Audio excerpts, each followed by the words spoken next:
Civil Rights Institute. Today is August 2nd, 1996.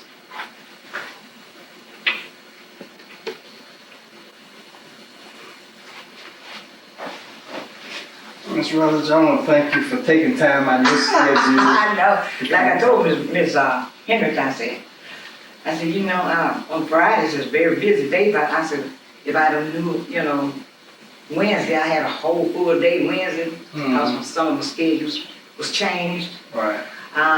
So I am at 7-day Adventist, and you know, on Fridays I be trying to get things together, trying to get ready for the Sabbath. So, Okay. but I thought, well, I would, you know, try to take a little time out at 12 and maybe I finish up. Yes, ma'am. Yeah. Well, it won't take us too long. Okay. Okay. Thank you for taking that time out. Okay. Okay. I just want to start by asking you some general questions about your family. Okay. Where were your mother and father from? Opelika. Opelika, Alabama. Okay. Were you born in Opelika? Uh-huh. And how old were you when you came to Birmingham? 7. You were 7. Okay. So did you start school in Opelika, or did you No, I start started school school when I got here. Oh, I see. Okay. What kind of work did your parents do?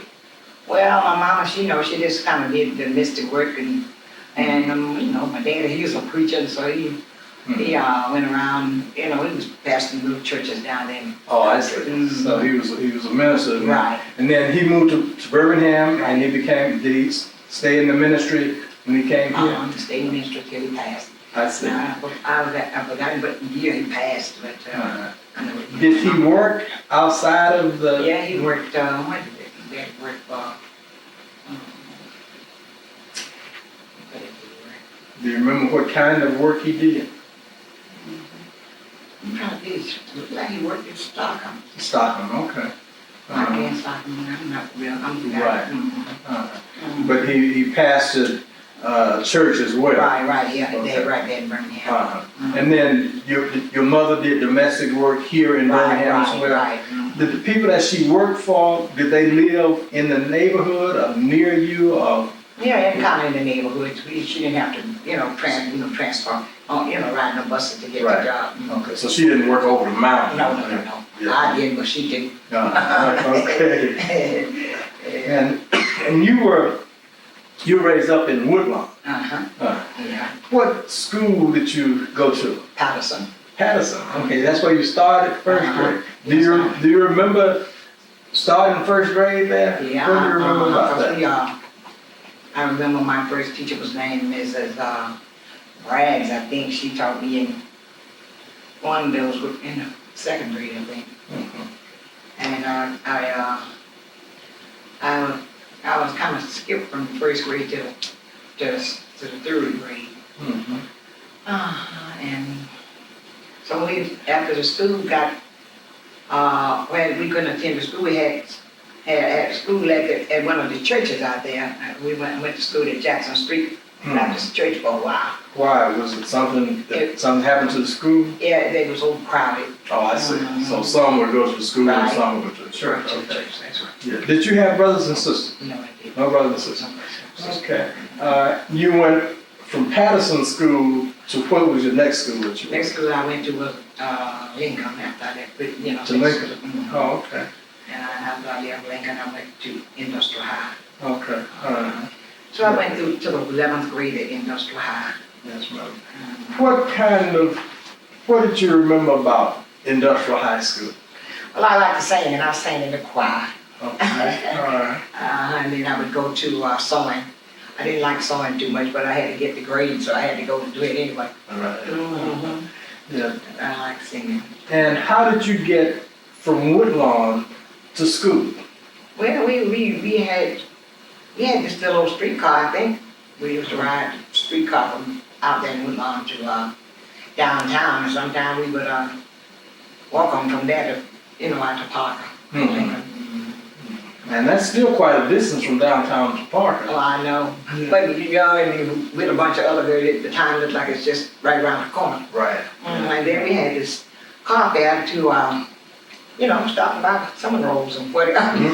So you save that car fare, you have a little change in your pocket. Right. Yeah. Yeah. What was Woodlawn like? What was the community like when you were growing up?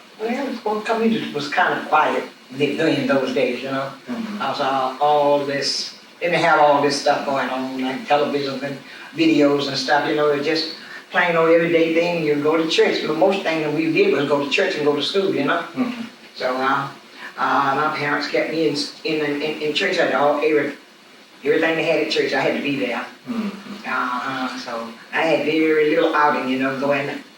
Sometimes she'd let us go on Sunday evening to play with some of our, you know, schoolmates. Mm-hmm. As soon as time to go to church, we had to come in. Right. And we had to be at home before the sun went down. That's right. Don't let the dog catch you outside. That's right, yeah, that's right. What? How much? Do you know how much education your parents had? I don't think they had a whole lot of education. I don't know whether my daddy finished high school or not, but I know my mama didn't. Mm-hmm. No, because well, like when she came to to Birmingham, they had to all go out there and work in the field, you know. Right. That's right. So they worked in on someone else's land. Right. And, I think they worked on somebody. My granddaddy, he had rented. You know how they could rent land from them old master. right. Like So sharecropping. I don't think he did sharecropping. I think he just rented us. You know, rented a crop. I see. And he was his own boss, and he raised his own cows and chickens and made his own syrup and whatever. You know, they had to have at the house. Right. Right. What did you do after high school? Well, after high school, I went on, got married real early. Mm-hmm. Way much too early, but since I was going through so many street rules, you know, where folks didn't need to go out nowhere. Mm-hmm. So since I couldn't go out nowhere, I got married at 16, 17. I think I was about 16 years old, or 17. Mm-hmm. So I stayed with that marriage for a short while, and till this union was right, I had 2 children. Mm-hmm. Did you work while you were married? Your first marriage? Yeah, well, I worked a little bit. Mm-hmm. What kind of work did you do? Domestic work. Domestic work. Okay. Most of the generation, you know, Right. even wanted somebody who's to help for their children, you know. Well, tell me, what was it like being black in Birmingham in those early days? You know, how was the atmosphere for black people doing? Well, atmosphere, you know, was, how long as they compare you, you stay in your place and they would call you Aunt Anne, and I was kind of a naughty girl, because after my grandparents told me about how my great-grandparents had to go through slavery, you know, and how they treated them back in slavery. Right. I was determined not to be one of those, be in slavery, you know. I told them I wasn't going to be pushed around like that. I told them, like Dr. King said, I'd rather be dead in my grave. I'd rather be a slave, you know. Right. So I would work, you know, in different homes, you know, doing housework. I would have long hours in some jobs. At that time, I was, like I said, kind of high spirited. And if they did anything to make me unhappy, I'd walk on off that job and go find another one. So I don't know how many jobs I had between the times that I finally settled down into one job. Then on the last job I worked on, I stayed on that job until I retired. How long? How many? That was 20 years. Is that right? What job was that?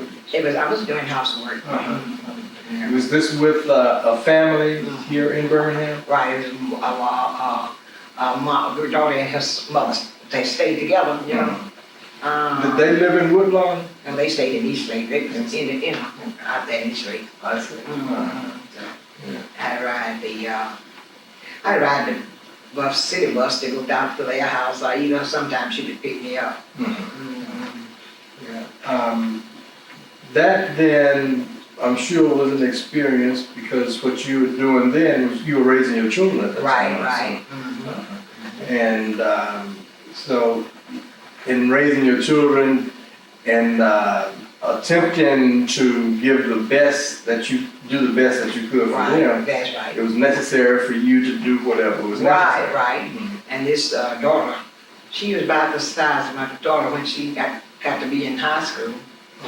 And I didn't have to buy no clothes for her because she was about the size of my daughter. And she just kept me with clothes for my daughter. And that was a blessing right there. Because, we wasn't making but about $4 a week. $3 and $4 a week was our salary back then. Yeah. And when I retired, from working, I wasn't making over $4 a day. But somehow or another, the Lord stretched it and we survived. One way or another, yes. Yeah, that's right. And what did you do? What did you do at the house? Oh, just housework, general housework. Cleaning up, ironing. Right. I don't think I did any cooking. I think I just kind of did the housework. Cleaning. Were you there every day? No, I wasn't there. I think I was there 2 days a week. Okay. All right. Well, tell me, how did you get involved in the civil rights movement? Well, I was blown out after they had this big struggle, after Martin Luther King came to town, and he and Shuttlesworth got together, and they outlawed whatever that they had at first. The Alabama Christian movement? No, it was something they had. They were trying to get involved in before the Alabama Christian movement. That's how the Alabama Christian movement come alive on account of they couldn't get into some other thing they was having. But one of the first issues was that they didn't have black policemen, and they wanted to get black policemen. Right. And as a result of the NAACP being outlawed. Oh yeah, that was it. That's right. And then when Dr. King came to town, and they got together and organized the Alabama Christian Movement for Human Rights. And that's when the march started. And then I was involved in all the marches. We'd have meetings from church to church every Monday night. And every Monday night, the police would be stashed somewhere to try to cut us off from our meetings, So anyway. Did they ever stop you from trying to get to the meetings? They would try, but we never. They tried to stop us, but we would go up, run up some kind of through the alleys and what have you, and where their cars couldn't go, their cars couldn't keep up with us on foot, Right. But we were determined to get 2-hour meetings every Monday night. How did you normally get to the meetings? Did you always walk? No, I wouldn't. They were different ones that had cars. They were different places, so they would pick you up. Different ones that had cars, that pick us up when we got ready to go. We didn't have no problem having transportation. Right. What were the mass meetings like? How would you describe a mass meeting? Oh, I don't know. We'd gather together and we discussed, plans of what we was gonna do, to try to get our freedom, and what kind of activities could we go through, and after Dr. King come to town and he began to lead us with that Christian movement. Well, then we all kind of followed him behind Dr. King, and he kind of was our instructor, our leader. We'd meet him each night, and then he would they would tell he'd tell us what our next move would be, Right. Where we were going to stop next, and so we would all be prepared. We'd meet in one place, and everybody would, when we take off, everybody would be together, we'd move down there. And I never did go to jail. My daughter, she went to jail. Did you participate in demonstrations? Oh yeah. What was it like? It was kind of scary because they had us on picket lines, picking in the stores downtown. And of course we wasn't, if they said anything to us, we wasn't supposed to talk back to them. We just supposed to, if we see our people going in the store, we were supposed to stop them.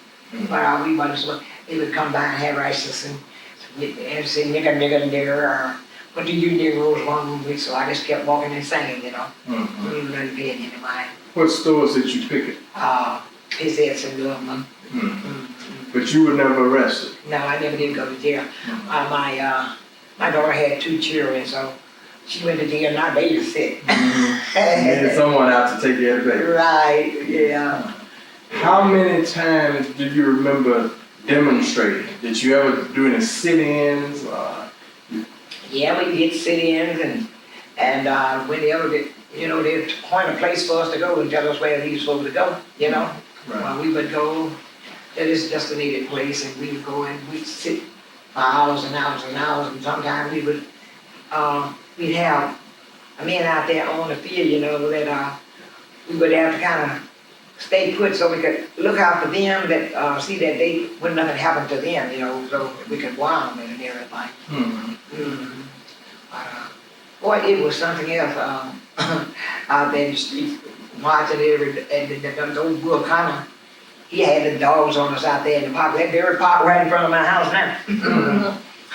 Boy, it used to be time we couldn't even go through there because we got Mr. Will Connor.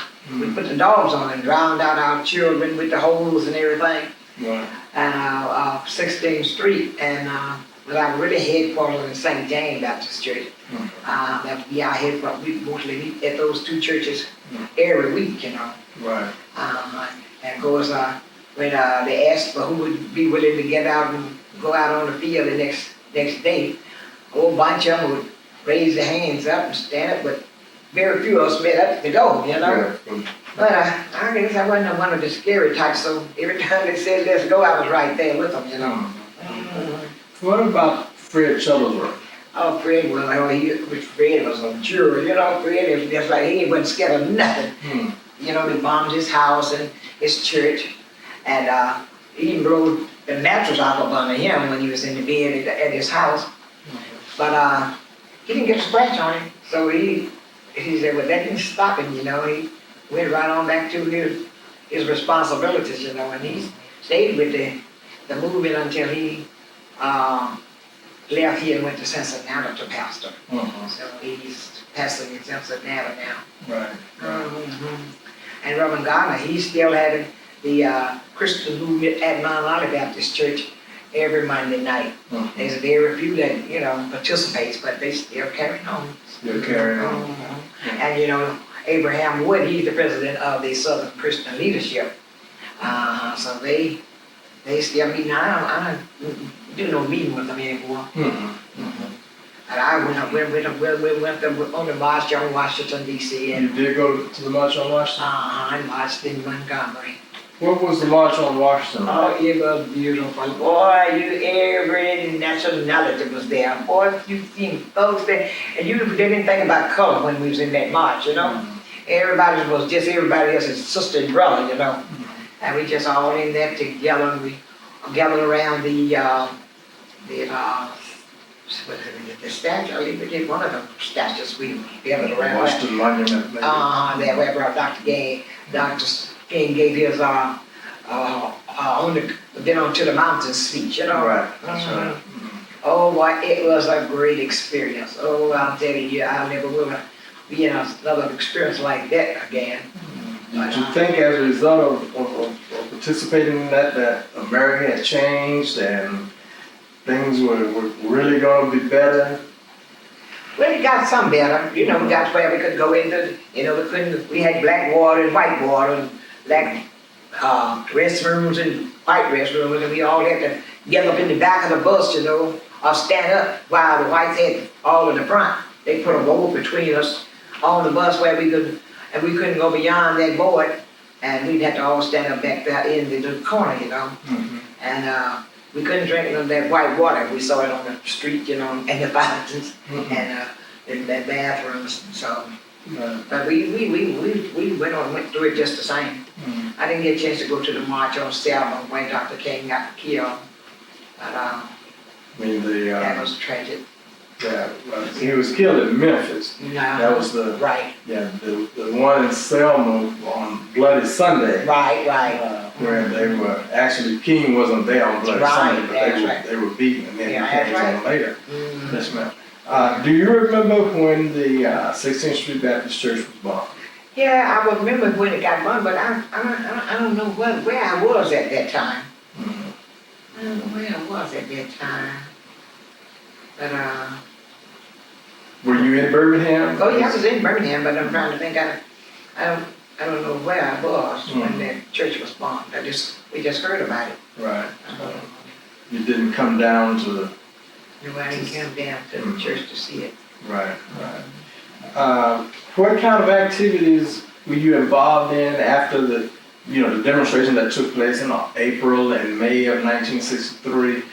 And after that, we supposedly were able to work in the stores downtown, and many of the signs were removed. Yeah. Did you see Well, that? I had to try out all of them. I tried out I made my list to go into the theaters, the white theaters and the white cafeterias. I didn't really go to the hotels to spend the night. Because I said, well, that seemed kind of useless to me. I'm at home and then gonna go pay money to spend the night in the hotel just to say I stayed in a white hotel. But when I went to that Alabama theater, it was a certain gate and you couldn't go in there. So I made it my business to go to the Alabama theater. All of those things that we couldn't go in anomaly, I made it my business to go into those places, Were you accepted when you went into them? Oh, they weren't supposed to sell things. They were supposed to accept us whether they wanted to or not. I had problems on the buses for a while because I got on one of the buses one day and it was a little space there between a white lady and a white man. So I went there and squeezed on down in the seat. So she said, I could sit in here. I said, well, there's room for me to sit here too. I said, so I'm sitting here. So I sat on down there. So the old man, he jumped up and got off the bus. I said, well, and I had always tried to have a little something in my pocket where I could defend myself if any was, trying to attack me. Most time I had one of these little portable radios. So I got off the bus and this man got off and I said, now he's probably gonna mess with me when I get over here. So I made it my business putting my hand down in my pocketbook to get that little radio out and had it edgeways. I said, now if he started anything, I'm gonna beat him had dealt with his little radio. Did he start anything? No, it looked like something wild. I think something wild him not to mess with this one. Did you ever have any problems with anybody? Did anybody ever physically attack you? No, nobody never did bother me. I don't know. I think I had that kind of mean look on, and so I didn't have no problem with nobody bothering me like that. They just, say little nasty talking and everything, so I didn't pay that no mind because she talk don't hurt you anyway.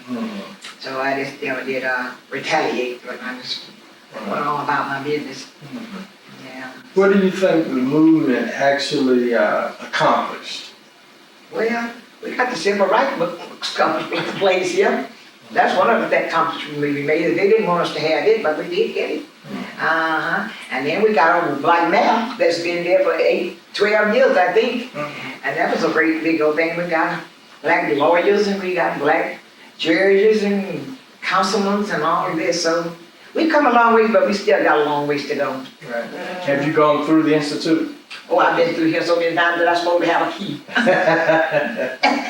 What do you think of it? I think it's nice.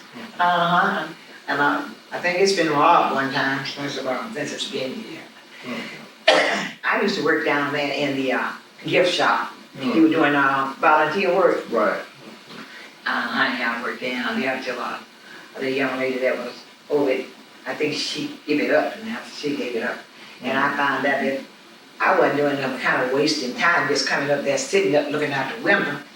And when busload of kids come to town, then we would have a busy time because, those kids, their parents gonna give them some money and they are going to buy that stuff, anything they find in there. Right. So we'd have business times then. Usually times when the business was so very slow. Well, why do you think the Institute is important? Well, it's just one big step for the Negro, the Negroes, This is one big thing that the Negroes have accomplished so far. I think it's one of the biggest things that we've accomplished. As far as institutions are concerned. Right. So that when our children can go to any of the schools they want to, and That's a big improvement because they used to couldn't go, they have certain schools they could go to, so Right. they are now getting a chance to get good educations and good colleges, you know. And we do have some good black colleges. That's Yeah. I got a little granny boy that's in UAB in Tuscaloosa. He's going down there too. He finished out on his education. And my other grandson, he's in the Navy right now, but he plan on finishing school, you know, college when he get out, because he can go on that on the government, you know, Right. his invitation. GI Bill. All right. So you think that the movement was in fact effective and yeah. did accomplish Oh, yeah. many things? Yeah, I think the movement had a whole lot to do with where we are today, you know? Because if we hadn't got out and moved out and walked the streets and everything and protested, we would be still back in the backyard and in the back of the bus, you know? So I think we have accomplished a whole lot, like I said, but we still got a long ways to go. Is there anything else that you would like to share with us today that may relate to the movement or to just your experiences here in Birmingham? Well,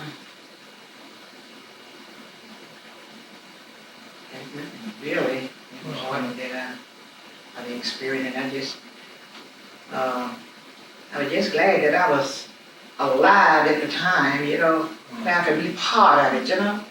You know, it's nice to be part, you know, look on at things and then be involved in it, you know, it means a whole lot to you. And I'm glad I was able to be involved in it, and so I'm still involved in as many things that I'm able to do. Right.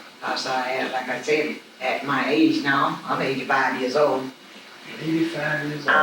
And but I still haven't given up. I'm still going to nursing homes and going to different things that they have. Whenever they have anything on here to the civil rights, I come over here and participate in that. So Well, you're doing quite well. I hope I'm doing that well when I'm 85. I know that's right. With my neighbors at the building tells me all the time, say, Mr. Rutledge, don't you ever get tired? Why you go? I said, honey, I said, you know, my time is drawing near. I gotta go now, because it's gonna be after a while. I can't go, and I'm gonna be done miss nothing. That's right. You have seen it all. I know it. Yeah, and been part of it. You know what I mean? That's right. Yes, reason they sit right over there to that big building, you know. Can't get them to go out and do nothing or take part in anything. So I said, well, y'all just sit there. Yeah. And I said, well, I'm gonna get out of here and go out here and see what's going on. So now it's one little old lady, a friend of mine, that she used to live there, but she moved out, and she's moved over to Titusville somewhere.